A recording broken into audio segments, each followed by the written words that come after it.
tu presencia tenemos todos, Señor Jesús. Alabanzas que nos llevan hasta el trono de la gracia. Muchísimas gracias. Así es que, mis hermanos, una vez más, bienvenidos a todos y cada uno los que están aquí presentes. Todavía hay algunos que se están uniendo, así es que bendiciones para todos nuestros suscriptores del canal de YouTube. También le damos la bienvenida y le damos las gracias por siempre escuchar la palabra, por compartirla. Y oramos por ustedes, oramos por su familia, por sus hijos, por sus finanzas, por todo lo que tiene que ver con ustedes. Y pedimos al Señor que cada enseñanza quede grabada en sus corazones para ustedes poder seguir compartiendo. Porque como dice la palabra, id por el mundo y predicad el evangelio. Y eso estamos haciendo. Así es que muchísimas gracias y bendiciones a todos. Esta semana ya vamos por la lección número 13 y estamos avanzando. Hoy es el último, Dios mediante, hoy es la última lección del libro de Éxodo y así seguimos para el próximo. Y el versículo que yo les tengo esta semana, en el nombre del Padre, del Hijo y del Espíritu Santo, es un poquito ya casi al final del libro, en el capítulo 32, el versículo 34, que dice: Ve pues ahora, lleva a este pueblo a donde te he dicho, he aquí mi ángel irá delante de ti, pero en el día del castigo yo castigaré en ellos su pecado. Amén. Muchísimas gracias, ministro, por estar aquí como cada miércoles. Así es que adelante porque tenemos mucha información, tenemos mucho que aprender. Que Dios te bendiga y adelante. Amén. Así mismo es. La verdad que, como dijo la hermana Ramón, el tiempo vuela, ¿verdad que sí? El miércoles llega, wow, Dios mío, las escrituras dicen que en los últimos tiempos el tiempo parecerá como si se acorta, ¿verdad que sí? Pero es una realidad. Y aquí todos los miércoles en buen tiempo para entregar su corazón a Cristo. Porque la verdad que el caso de Cristo nunca se cerró, para que usted tenga conocimiento de eso. El caso del Señor nunca se cerró en la cruz. Está abierto ese caso. Ese caso se cerrará cuando Él regrese, en su segundo regreso. Dios le bendiga a todos. Hoy con la lección 13, como digo, todas las semanas, busquen al Señor mientras puede ser encontrado, porque llegará el tiempo, como llegó aquel tiempo durante la época de Noé, ¿verdad que sí? Cuando las puertas se cerraron, ya no hubo más tiempo. Y ese tiempo se acorta, hermano. Todos los días vemos esas profecías cumplirse. Eh, el Evangelio está llegando a todo el mundo, como dice la palabra. Llegará a todo el mundo escuchará, entonces vendrá el fin. Está siempre gozoso, orá siempre, porque es la voluntad del Señor. Él quiere que estemos siempre gozosos, no importa qué.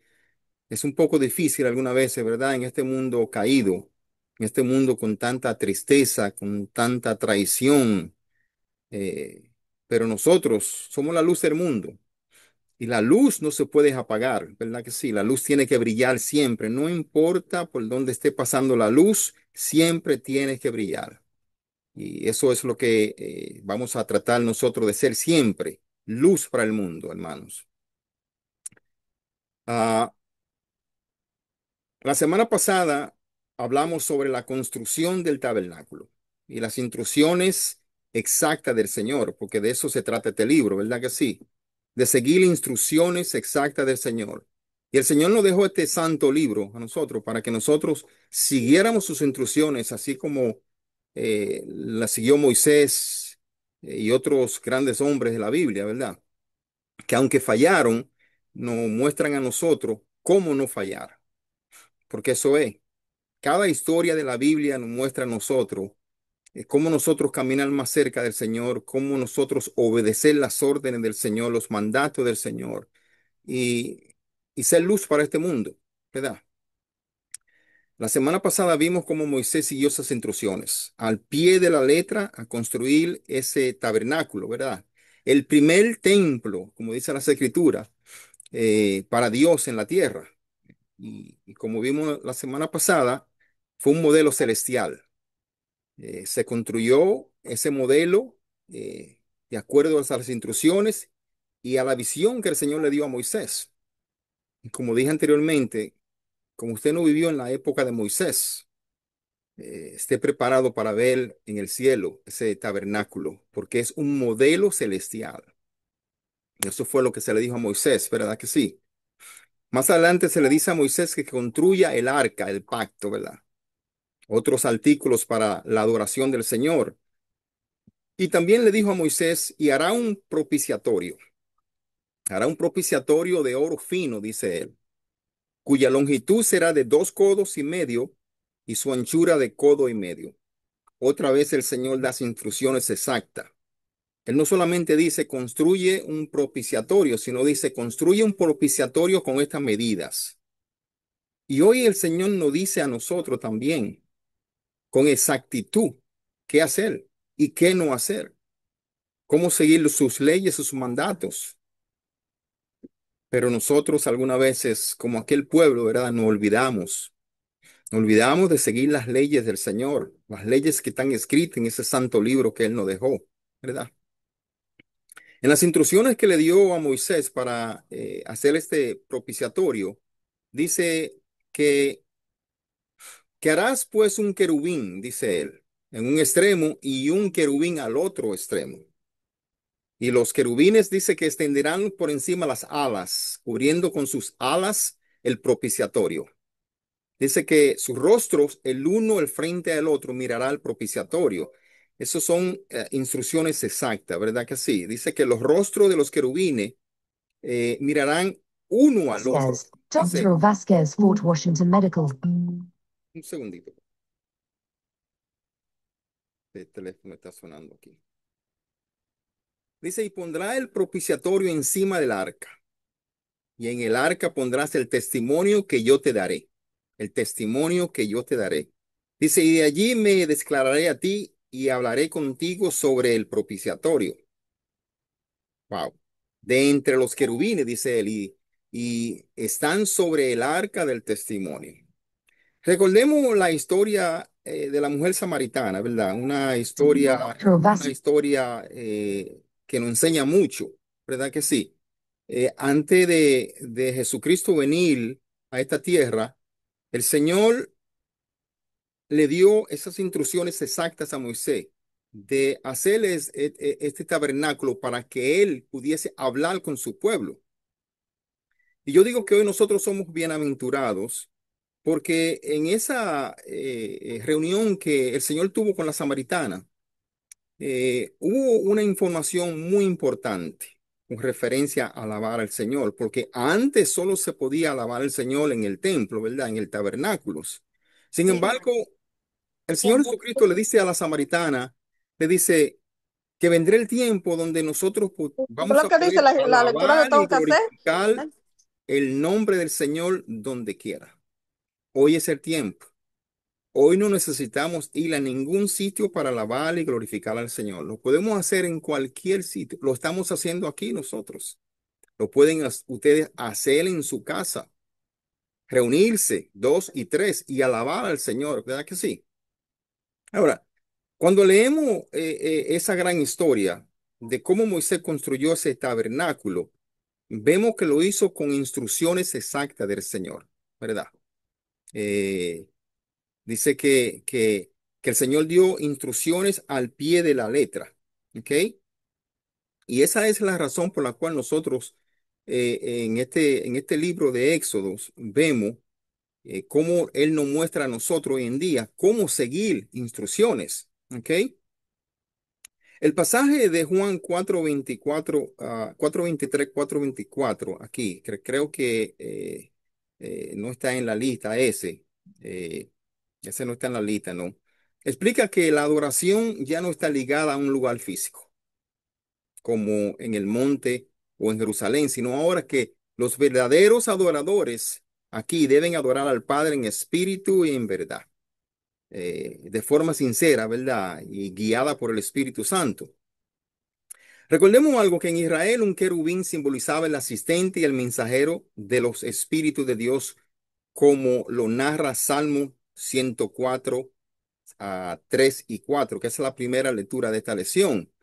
Ah, y antes de leer Salmo 104, quiero relatar algo con referencias a los salmos. Los salmos son muy importantes. Los salmos son canciones que cantaba el rey David al Señor, ¿verdad? Son poesías prácticamente. Si nosotros leemos los salmos detenidamente, nos vamos a dar cuenta que son poesías donde el rey David aclamaba a Dios y Dios le escuchaba en esos salmos. Entonces, le sugiero que leamos los salmos más a menudo. Escojan todos los días un salmo diferente y léanlo no una vez, léanlo dos, tres, cuatro veces. Y le aseguro que al fin de algún tiempo de leer los salmos, se volverán expertos no solamente en las escrituras, pero orando, porque son oraciones al Señor también. Hay muchas personas que cuando oran, oran con los salmos. Son poderosos mensajes que el Señor nos trae a través del rey David. Ahí, ¿verdad que sí? Como nos lo lees, nos lo narra el Salmo 104, 3, 4. Creo que la hermana Jasmine tiene esa lectura. Vamos a leer el Salmo 104 del 3 al 4. Amén. Él es que pone las vigas de sus altos aposentos en las aguas, el que hace de las nubes sus carrozas, el que anda sobre las alas del viento, que hace de los vientos sus mensajeros y de las llamas de fuego sus ministros. Amén. Amén. Aquí vemos que el Salmo 104, como leyó la hermana, describe la majestad aquí. La majestad y el poder de Dios sobre la naturaleza. Dice que utiliza imágenes poéticas para mostrar su soberanía aquí. Y explica que Dios coloca sus aposentos, dice, sus moradas sobre las aguas, que las nubes son sus carruajes, dice, y el viento es su medio de transporte, dice aquí. Dice que con los vientos como mensajero y fuego como sus ministros, esto resalta a Dios como el creador y el gobernante supremo del cosmos. Qué bonito. Y eso es lo que narran los salmos. Por eso digo que tenemos que leer. Háganse esa tarea. Lean uno o dos salmos todos los días, dos y tres veces, y se darán cuenta de lo que yo les estoy diciendo.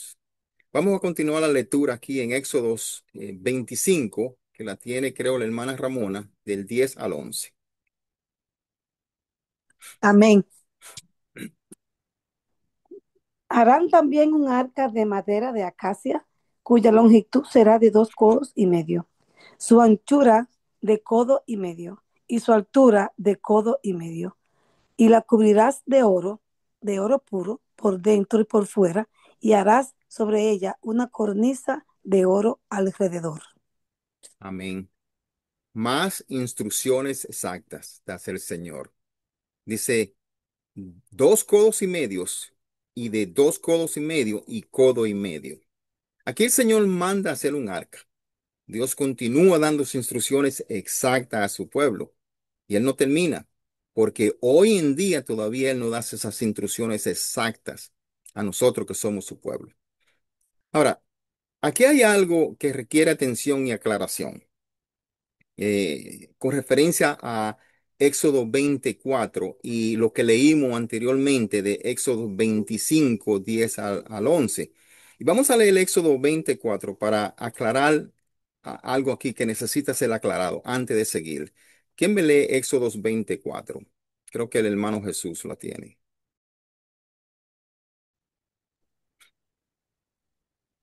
El hermano Jesús tiene esa lectura.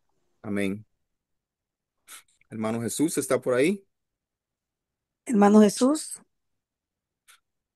Ok, al parecer no la tiene, que la hermana Ramona lo más probable es que lo pueda leer entonces. Amén. No te harás imagen ni ninguna semejanza de lo que esté arriba en el cielo, ni abajo en la tierra, ni en las aguas debajo de la tierra. Amén. No te hará imagen de ninguna semejanza. Comenzando por aquí, ¿verdad que sí? Ahora, Éxodo 24, es como parte del segundo mandamiento, prohíbe hacer ídolos o imágenes, ¿verdad? De cualquier cosa que exista en la creación, en el cielo, en la tierra o en el mar, para adorarlas. Dice que se prohíbe tanto la creación de imágenes como la inclinación o culto ante ellas.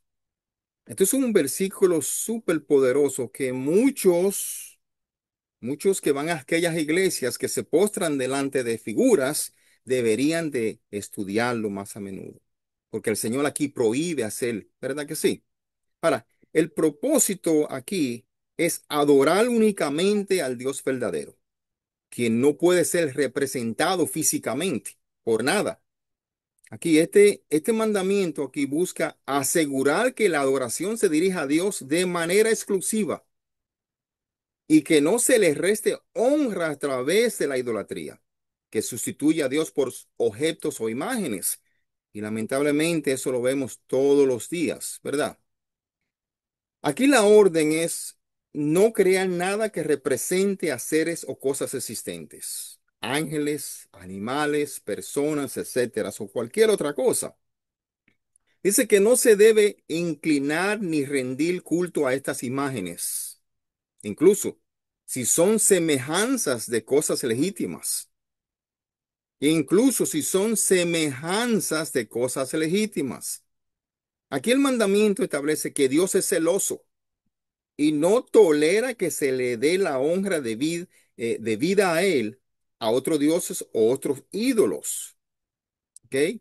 Aquí la verdadera adoración se basa en conocer a Dios a través de su palabra y no en la representación física de nada. Dios se reveló sin figura alguna, como sabemos, y cualquier intento aquí de representarlo es impreciso y un sustituto.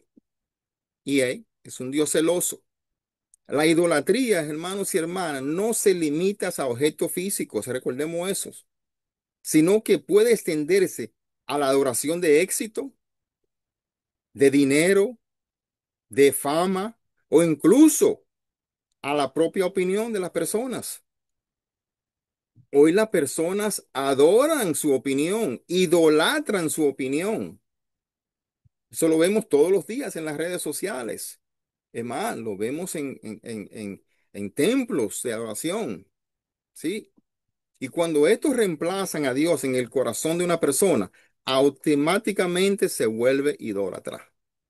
Y tenemos que tener cuidado en eso, siempre con la idolatría, porque la idolatría nos va a llevar a un camino a la oscuridad.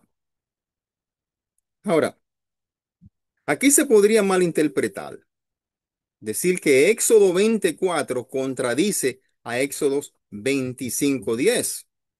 ¿Y por qué digo esto? Porque Éxodo 25:10 a 11, como leímos anteriormente, dice, harán también un arca de madera de acacia. Harán, pero el Señor me dice que no puedo hacer imágenes y me dice que haga un arca de madera de acacia. Cuando Éxodo 24 dice, no te harás imagen de ninguna semejanza de lo que esté arriba en el cielo y en la tierra, ¿verdad? Eso, si no lo leemos bien y no buscamos el contexto de estos dos versículos, podemos decir que la Biblia se contradice. Pero como yo afirmo y reafirmo siempre, la Biblia no se contradice. La Biblia se afirma y se reafirma. Un versículo afirma otro. ¿Ok?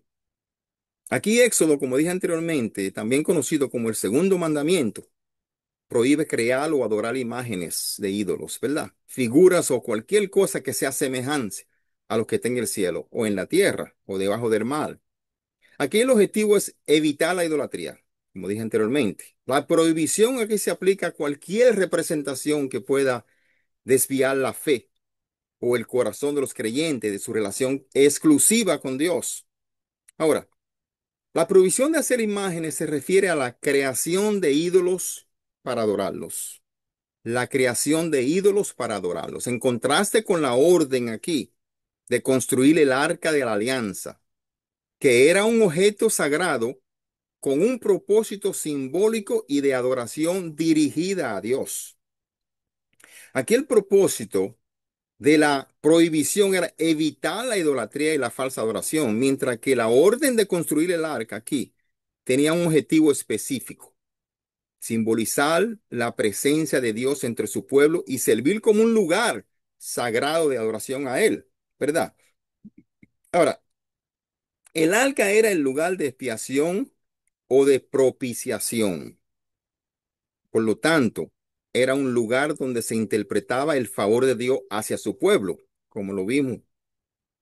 Dice que de allí me declararé a ti, dice el Señor. Dios se encontró con el pueblo de Israel en el sentido de que él se encontró con el representante de Israel en ese momento, el sumo sacerdote. Dice, en paz, debido a que la sangre expiatoria del día de expiación, como nos lo narra Levíticos 6 del 14 al 15, que vamos a leer ahora, lo dicta. Vamos a leer Levíticos 16 del 14 al 15, que creo que le tiene hermana Rocío Morales. Lo va a leer Wilma. Amén. Amén. Tomará luego de la sangre del becerro y lo rociará con su dedo hacia el propiciatorio al lado oriental. Hacia el propiciatorio esparcirá con su dedo 7 veces de aquella sangre. Después degollará el macho cabrio en expiación por el pecado del pueblo, y llevará la sangre detrás del velo adentro, y hará de la sangre como hizo con la sangre del becerro, y la esparcirá sobre el propiciatorio y delante del propiciatorio. Así purificará el santuario a causa de las impurezas de los hijos de Israel, de sus rebeliones y de todos sus pecados. De la misma manera hará también al tabernáculo de reunión, el cual reside entre ellos en medio de sus impurezas. Amén. Es importante Levítico 16 y vamos a llegar ahí después que entremos al libro de Levítico. Lo bueno de la Biblia, hermanos, es que, como usted ve, la Biblia nos manda de un lado a otro.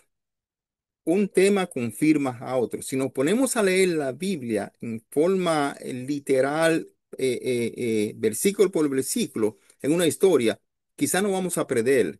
Porque recuerden que la Biblia no fue escrita por un autor nada más. Fueron muchos escritores. Perdón, un autor la dictó, pero muchos escritores las escribieron en diferentes rollos. Y por eso es que vamos de un libro a otro para poder concretar y ver la historia.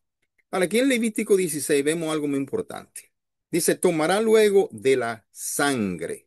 ¿Ok? Dice después, 7 veces de aquella sangre. Y llevará la sangre detrás del velo dentro y hará de la sangre como hizo con la sangre.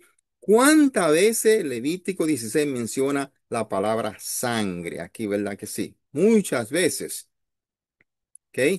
Y eso lo vemos y lo vamos a ver más adelante.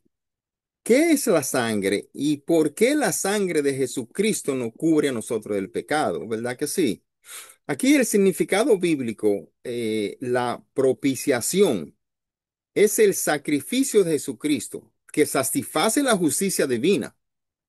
Dice que aplacó la ira de Dios y restauró la relación del hombre con el Padre. Aplacó la ira de Dios y restauró nuestra relación entre nosotros y el Padre. Dice, y hablaré contigo de sobre el propiciatorio de entre los querubines. Era como si Dios, al mirar hacia abajo desde su lugar de habitación, de entre los querubines, viera la ley en el arca y supiera que nosotros somos culpables de haber roto su ley.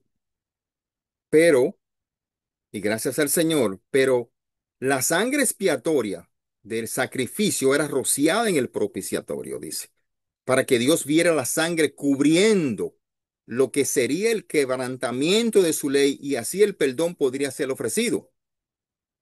Y así era como se destruía el pecado y nacía el perdón, ¿ok? Pero era algo temporal. Era algo que había que hacerlo siempre para el perdón de los pecados. Y es extraordinario que aún antes de que Dios le diera a Moisés la tabla de los 10 mandamientos, Dios había hecho una provisión aquí para que los errores de Israel bajo la ley, ¿ok? Y vemos en Romanos 3:25 como el Padre pone a su Hijo unigénito. Vemos en Romanos 3:25, que lo vamos a leer ahora, cómo el Padre pone a su Hijo unigénito para que esa sangre nos cubra del pecado una vez y por siempre. Leamos Romanos 3:25. Tiene la hermana Teresita, creo.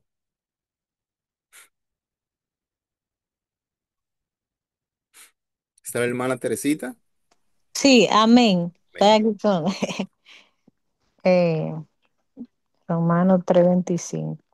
Tengo la niña aquí, ya usted sabe. Ujú. A quien Dios puso propiciación por medio de la fe en su sangre para manifestar su justicia a causa de haber pasado por alto en su paciencia los pecados pasados. Amén.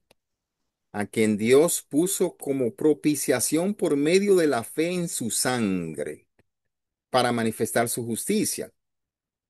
Por lo tanto, aquí se puede decir correctamente que Jesús es nuestra propiciación. Él es el lugar y ofrece los medios de nuestra redención una vez y por siempre. Por así decirlo, el propiciatorio ocultaba al pueblo de Dios del juicio condenatorio de la ley. Cada año en el día de la expiación, el sumo sacerdote dice que entraba en el lugar santísimo. Dice que rociaba la sangre de animales sacrificados para la expiación de los pecados del pueblo, de Dios. Y esta sangre rociaba sobre el propiciatorio. ¿Ok? Aquí el tema expresando con esta representación aquí es que solamente es a través de la ofrenda de sangre que se puede quitar la condena de la ley y se puede cubrir las violaciones de la ley de Dios. ¿Ok? Por lo tanto, vuelvo y repito otra vez, Jesús es nuestra propiciación. Él es el lugar y ofrece los medios de nuestra redención. No hay otro, hermano. No hay otro camino que ofrezca el perdón de los pecados. Y eso nos lo confirma la misma Biblia en Juan 14:6. ¿Qué nos dice Juan 14:6? Jesús le dijo, yo soy el camino y la verdad y la vida. Nadie viene al Padre sino por mí. Amén. Amén. Nadie viene al Padre sino por mí. Eso es importante reconocer. Aquí Juan 14:6, uno de los versículos más, yo diría, hermosos de la Biblia, además de Juan 3:16. Porque el Señor ahí nos aclara bien claro, nos da instrucciones exactas. Recuerden, nadie viene al Padre si no es por mí. No busquen a María, no busquen a José, no busquen a Pedro, no busquen al ministro Johnny. Nadie viene al Padre si no es por mí. Jesucristo es la mirada de todos nosotros. Nosotros no podemos perder nuestra mirada en Cristo, porque Él es el puente, Él es el arca que nos va a llevar al Padre. Entonces, si creemos en este libro sagrado, Juan 14:6, es sumamente importante que nosotros sigamos las instrucciones exactas de ese versículo. Que veamos a Cristo como esa escalera que sube al cielo, la escalera de Jacob, como aquella arca que sacó a Noé. Ese es Jesucristo. No podemos desviarnos de ese camino.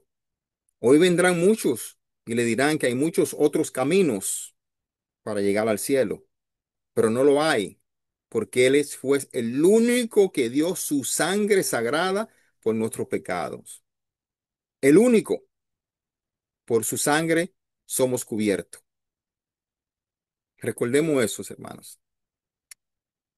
Aquí hay otro tema también interesante que amerita aclarar, y es este. Si Moisés se encontró cara a cara con Dios, como leímos anteriormente, ¿por qué más tarde no se le permitió ver el rostro de Dios? Importante, ¿verdad que sí? Y ese es un tema que trae confusión y muchos dicen que la Biblia se contradice, pero no se contradice, se confirma. Antes de que se construyera el tabernáculo oficial, Moisés acostumbraba a tomar la tienda y la levantaba fuera del campamento a una buena distancia de este, ¿verdad? Dice que, y la llamó la tienda de reunión.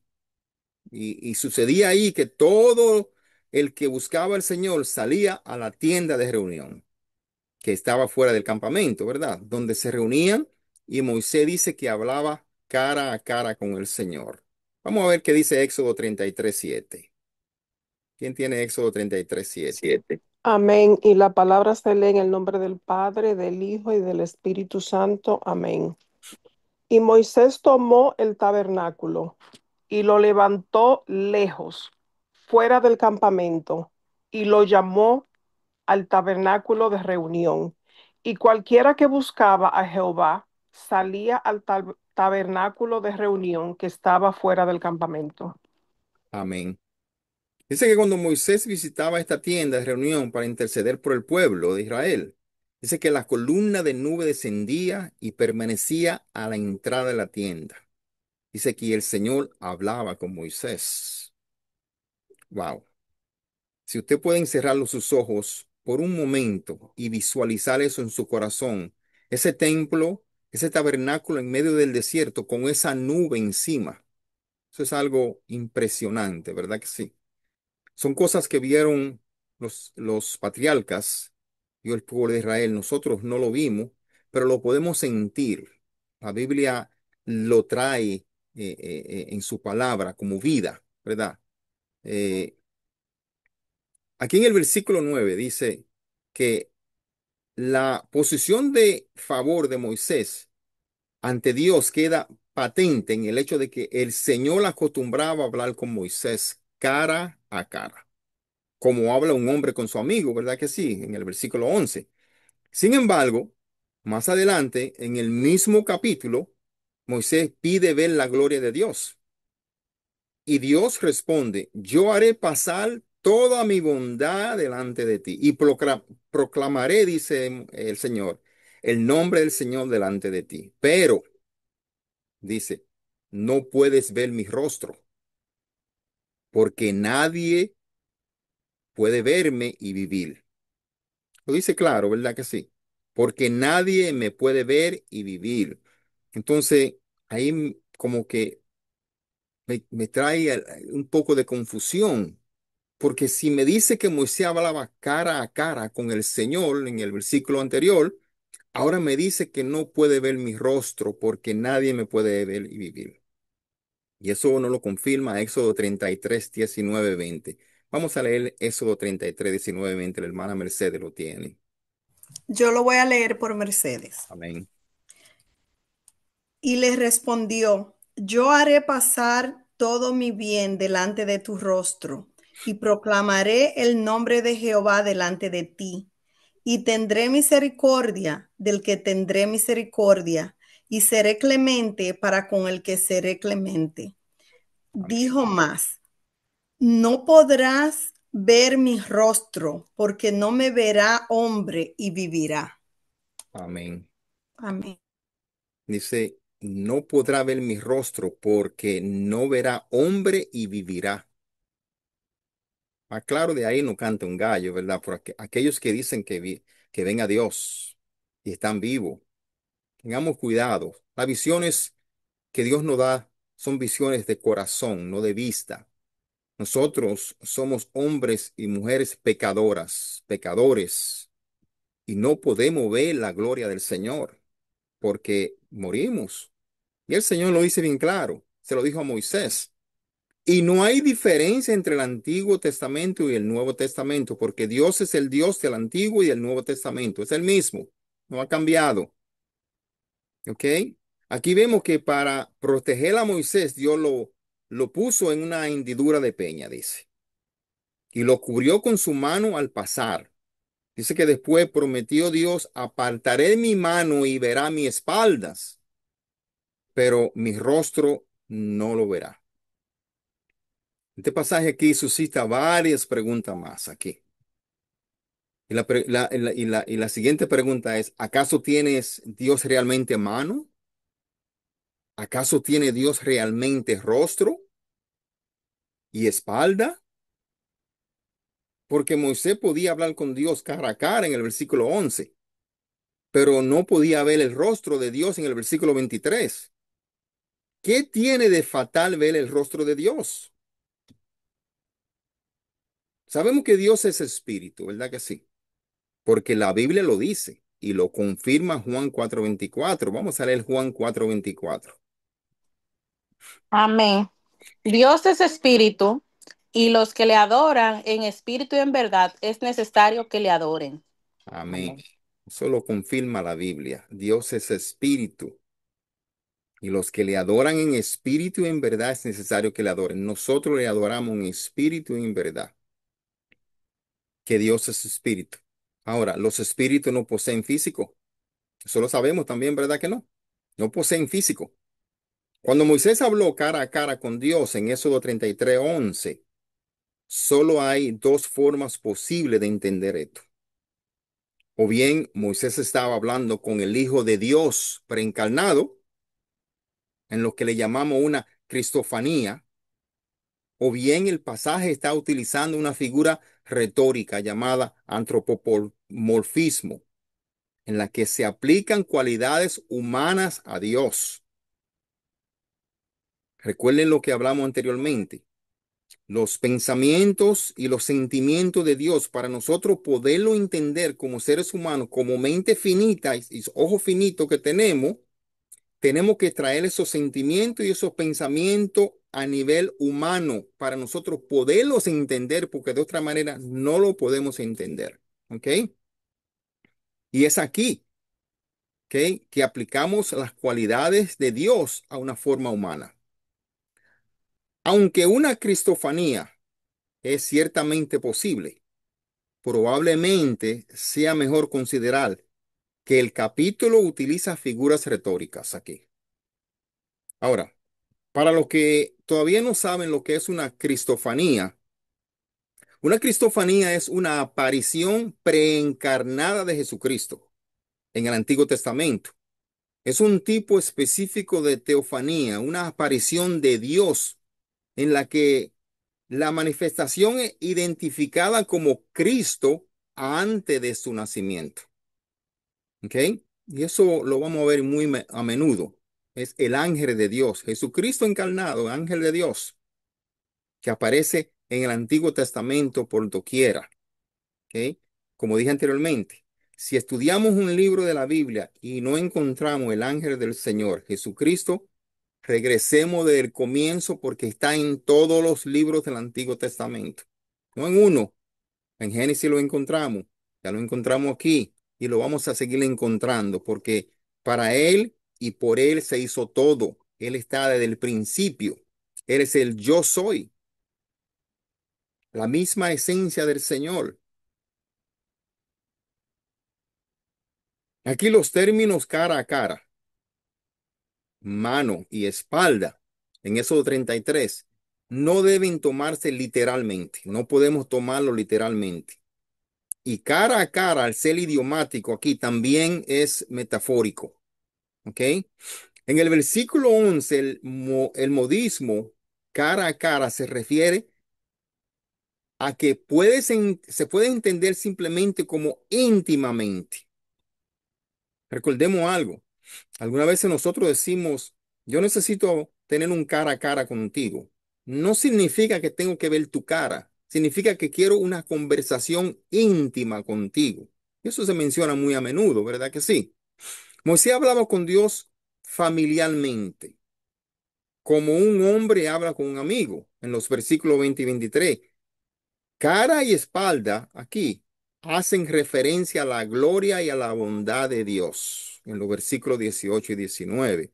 Dado que Dios es espíritu y que tanto la gloria como la bondad son intangibles, podemos considerar que el rostro y la espalda significan distinto grado de gloria. La mano de Dios, como sabemos en el versículo 22, es una referencia obvia a la protección de Dios, y eso lo vemos en las escrituras por doquiera. En la Biblia, Dios muchas veces se comunica utilizando términos fácilmente comprensibles en la experiencia humana, que nosotros podamos entender el uso que Dios hizo del antropomorfismo aquí. En Éxodo 33 fue una forma perfecta de describir lo que estaba ocurriendo. Como humanos, hermanos y hermanas, conocemos la importancia del rostro de una persona, ¿verdad que sí? Y para identificar fácilmente a alguien, estudiamos su rostro. También es el rostro de una persona el que revela más información sobre su carácter. Ahora, estado, ¿cómo nosotros podemos visualizar? ¿Cómo nosotros podemos conocer más de Dios si solo vemos su espalda? ¿Ok? Sin embargo, si todo lo que captamos es una visión de una persona por detrás, nos quedamos sin mucha información valiosa. Y es difícil identificar a una persona por detrás, ¿verdad? Sabemos muy poco de una persona si todo lo que podemos ver es una vista de espalda. Cuando Dios dijo a Moisés, no puede ver mi rostro porque nadie me puede ver y vivir, estaba diciendo que ver realmente a Dios tal como es en la plenitud de su gloria es más que de lo que el hombre mortal puede soportar. Y eso nos lo confirma Isaías 6:5. Vamos a leer Isaías 6:5. Muy buenas noches por acá. Un segundo, por favor. Amén. Amén.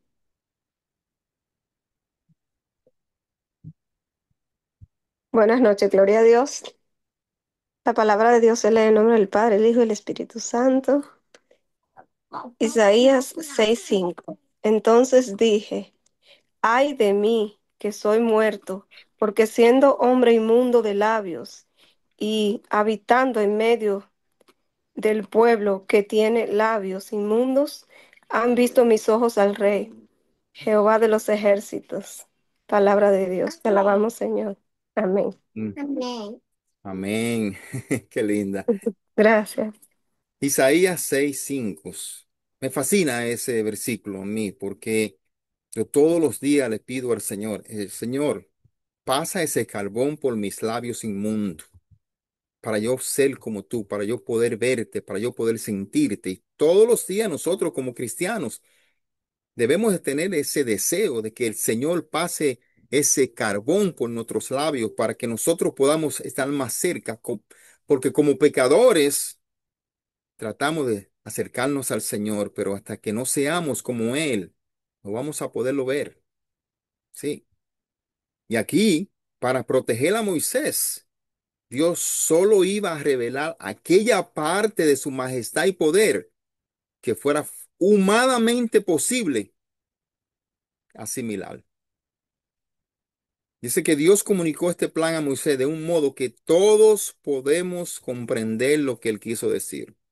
No puedes mirarme de frente, es imposible que lo sepa todos de mí, dice el Señor, pero te permitiré ver mi espalda. Te revelaré una pequeña porción de mí. Dice, te revelaré una pequeña porción de mi naturaleza para no abrumarte. Todo esto hace aún más asombrosa aquí, hermanos y hermanas, las palabras de nuestro Señor Jesucristo a Felipe. El que me ha visto a mí, ha visto al Padre, dice el Señor. Y eso nos lo confirma Juan 14:9. Vamos a ver qué dice Juan 14:9, que la hermana Yadira lo tiene. Dios le bendiga, hermano. La palabra del Señor se lee en el nombre del Padre, del Hijo y del Espíritu Santo. Jesús le dijo, ¿tanto tiempo hace que estoy con vosotros y no me has conocido, Felipe? El que me ha visto a mí, ha visto al Padre. ¿Cómo pues dices tú, muéstranos el Padre? Amén. Hoy en día, hermanos, no se asombren. Hoy en día hay muchos cristianos que todavía están buscando al Padre a través de Cristo y no conocen a Cristo. Tenemos que conocer a Cristo para ver al Padre. No ven al Padre porque no conocen al Hijo. Este pasaje aquí explica que al ver a Jesús, uno ha visto al Padre porque Jesús es la representación perfecta de Dios. Esto significa aquí que al observar sus acciones, enseñanzas y carácter de Cristo, se puede conocer la naturaleza y la voluntad de Dios, aunque Dios en su esencia sea invisible. Y aquí la afirmación también indica que quien entiende al Hijo, entiende al Padre, ya que ambos están unidos íntimamente en un ser. ¿Sí? Cuando Jesús caminaba por esta tierra, velaba su gloria. Podíamos mirarle cara a cara, ¿verdad que sí? Su gloria era velada. Estaba con nosotros, era palpable, podíamos tocarle. Bienaventurados aquellos que tuvieron una conversación como lo tuvo Nicodemos en aquel tiempo, como lo tuvieron los apóstoles, que pudieron comer con él, tocarlo, sentir esa presencia del Señor encarnado. En Cristo, hermanos y hermanas, habita corporalmente toda la plenitud de la deidad, como nos los confirma Colosenses 2:9. Vamos a leer Colosenses 2:9. Amén, bendiciones para todos. La palabra se lee del Padre, del Espíritu, porque en él habita corporalmente toda la plenitud de la deidad. Amén. Amén. Porque en él habita corporalmente toda la plenitud de la deidad. Colosenses 2:9 se lo dedico a muchas de aquellas religiones que tienen a Jesús como profeta, como maestro. Sin embargo, Colosenses 2:9 dice que la deidad de Dios está en Cristo y Cristo en él y son uno. ¿Sí? En una ocasión muy breve, la gloria de Jesús se reveló en este mundo, en la transfiguración. Recordemos eso. Esto nos lo narra Mateo 17:2. Vamos a leer Mateo 17:2. La hermana Wendy lo tiene.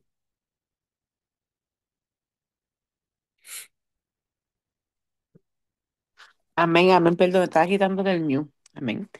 Leemos la palabra de Dios honrando al Padre, el Hijo y el Espíritu Santo. Mateo 17, versículo 2. Y se transfiguró delante de ellos, y resplandeció su rostro como el sol, y sus vestidos se hicieron blancos como la luz. Amén. Bonito. Resplandeció su rostro como el sol. Wow. Curiosamente, hermanos y hermanas, curiosamente, Moisés estaba allí. ¿Sí? De este Moisés que estamos estudiando hace 3000 años atrás, estabas ahí cuando Cristo estuvo en la tierra. ¿Sí? Hablando con el Señor glorificado cara a cara, como nos lo confirma Mateo 17:3. Vamos a leer Mateo 17:3.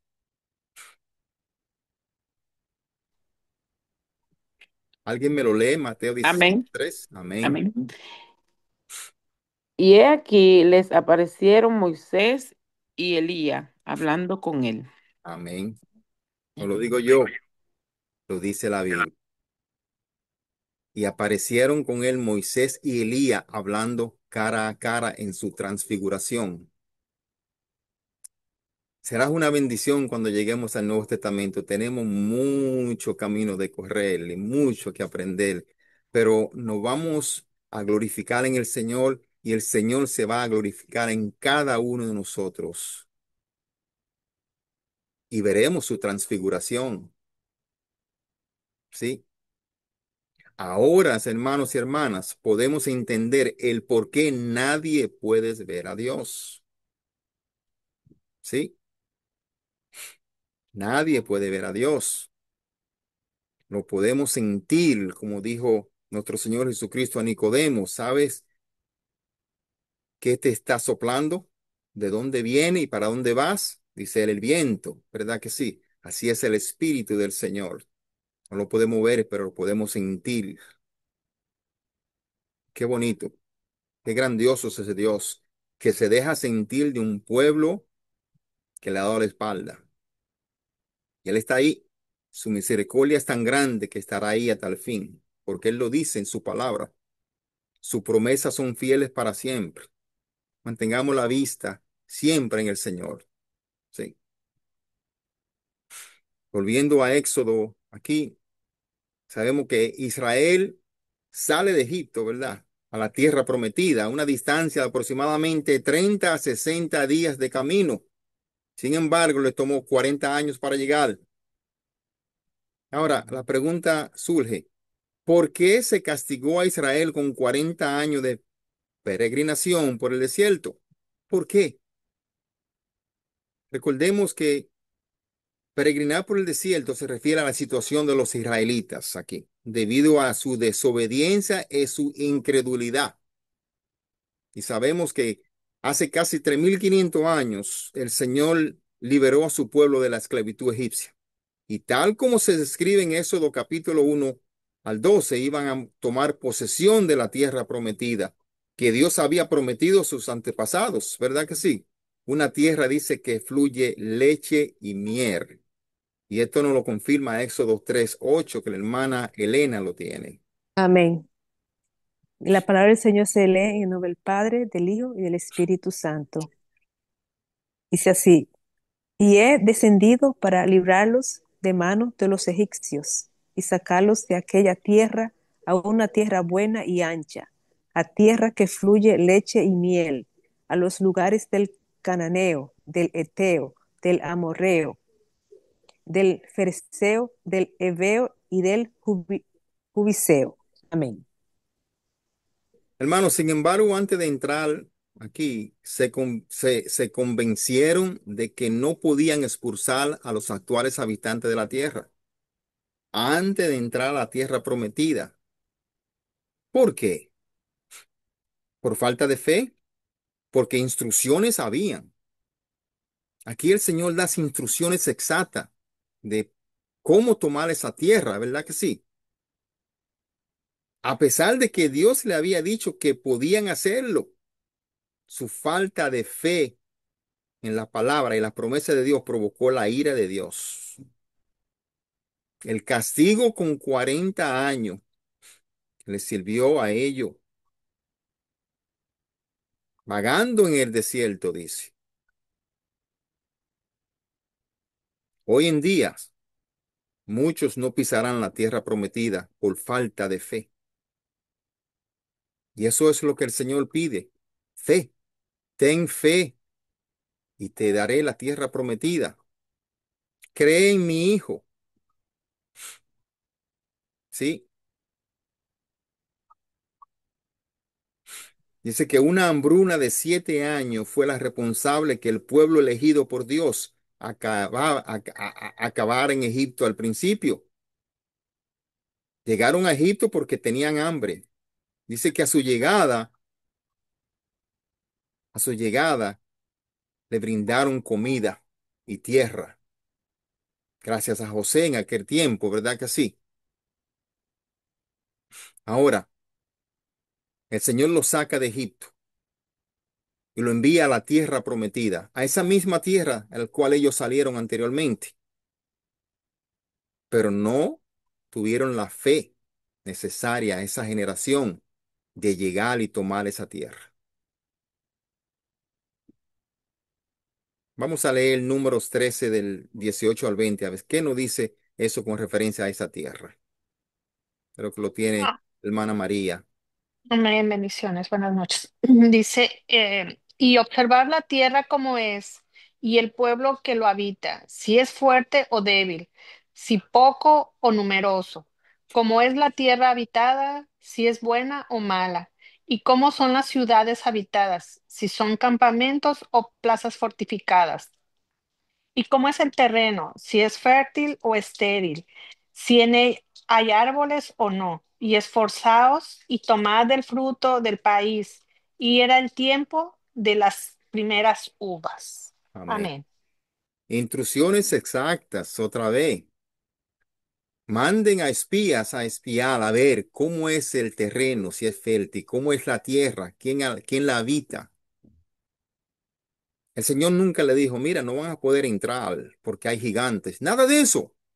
Sin embargo, regresaron tras 40 días de exploración. 10 de los espías dieron un mal informe. No podremos subir contra aquel pueblo porque es más fuerte que nosotros.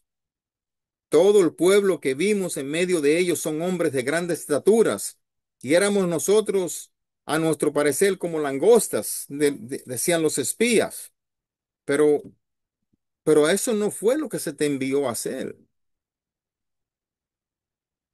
Vamos a seguir leyendo Números 13:31. La hermana Catherine creo que lo tiene. Amén. Mas los varones que subieron con él dijeron, no podremos subir contra aquel pueblo, porque es más fuerte que nosotros. Amén. Solo Josué y Caleb no estuvieron de acuerdo. Creyeron el informe de los 10 escépticos. El pueblo se desanimó y se rebeló, dice aquí. La congregación gritó y dio voces al pueblo, lloró aquella noche y se quejaron contra Moisés. Se quejaron contra Aarón, todos los hijos de Israel, por incrédulos. Dice que, y le dijo a toda la multitud, ojalá muriéramos en la tierra de Egipto o en ese desierto, ojalá muriéramos, dicen ellos.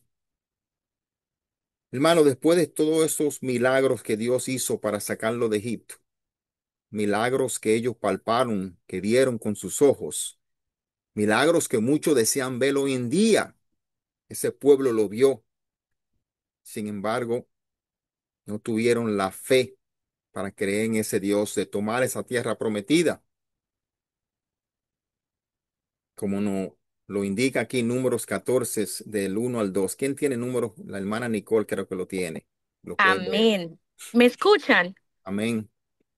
Amén.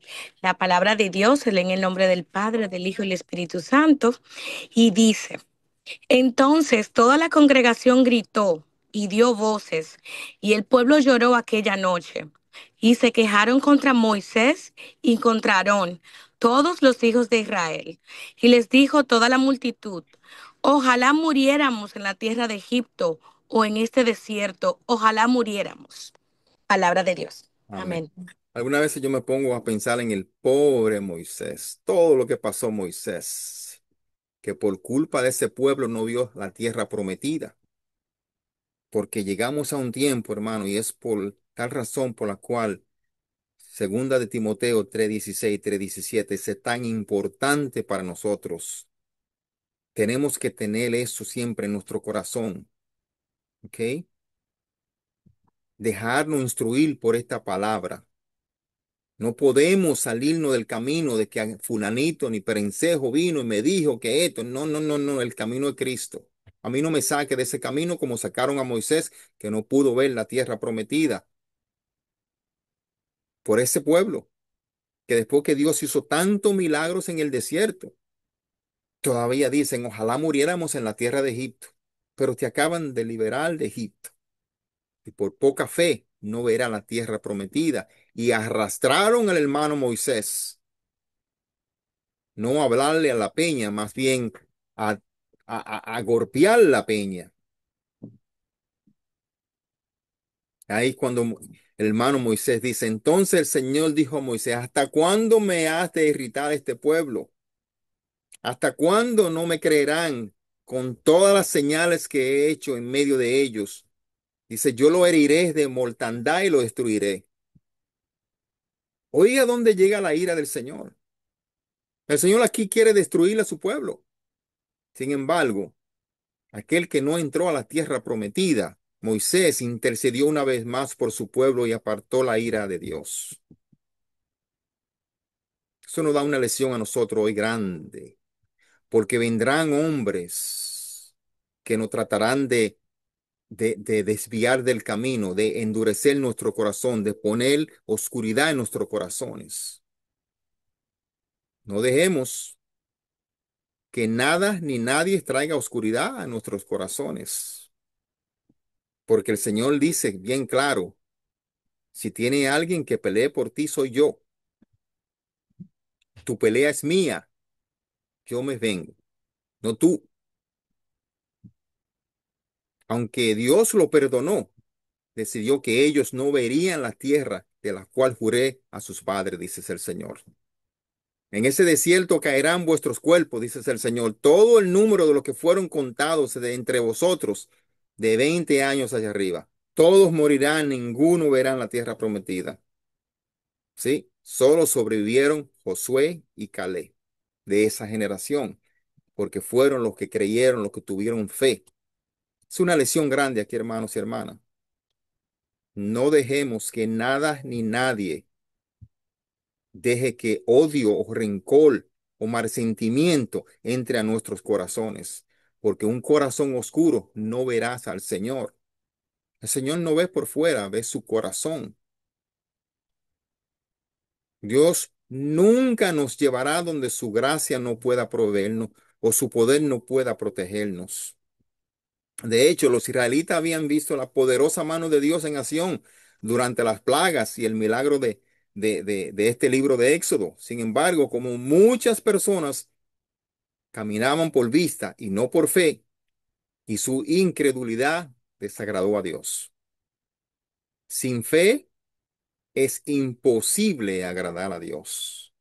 Y eso nos lo confirma Hebreos 11:6, que nuestra hermana Susana lo va a leer.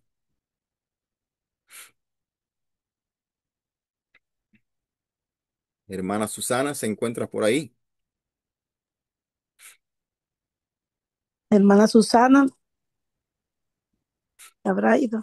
Ok. ¿Alguien No, más por ahí? ella está ahí, pero parece que no puede abrir el micrófono. Yo lo tengo aquí. Ok. Oh, ya Por aquí está ahí, estoy. ya está Susana. Amén. Dios te bendiga a todos. Amén. Amén.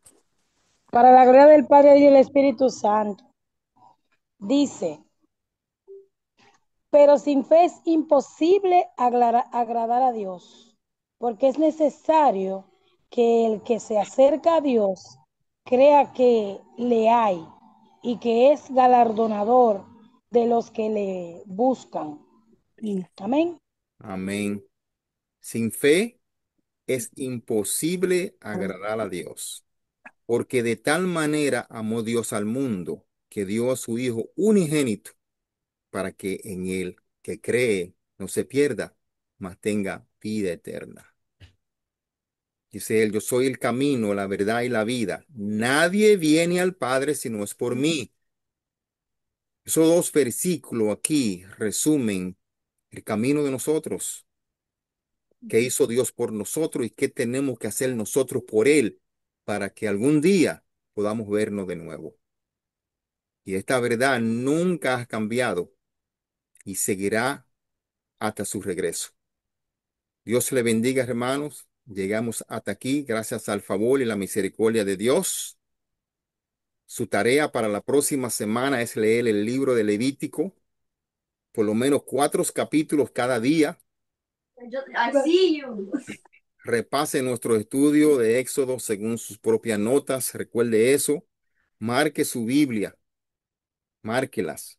Esté presente este miércoles que viene en el Día del Señor, que vamos a continuar con el libro de Levítico. Dios me le continúe bendiciendo y lo cuide esta semana retante. Gracias, hermanos. Amén, amén. Muchísimas gracias, ministro. Muchas gracias por las enseñanzas, como siempre. Gracias por compartir por gracia lo que por gracia recibes. Muchísimas gracias. Seguimos aprendiendo, seguimos estudiando, como dice el ministro. Mantengámonos leyendo las lecciones, los capítulos de la Biblia, para que así, si tienen preguntas, pueden marcarme, las pueden enviar. Yo se las envío al ministro y así cuando él esté dando la clase, pues puede incluir esas respuestas a esas preguntas, pero sigamos leyendo, sigamos estudiando la palabra. Amén.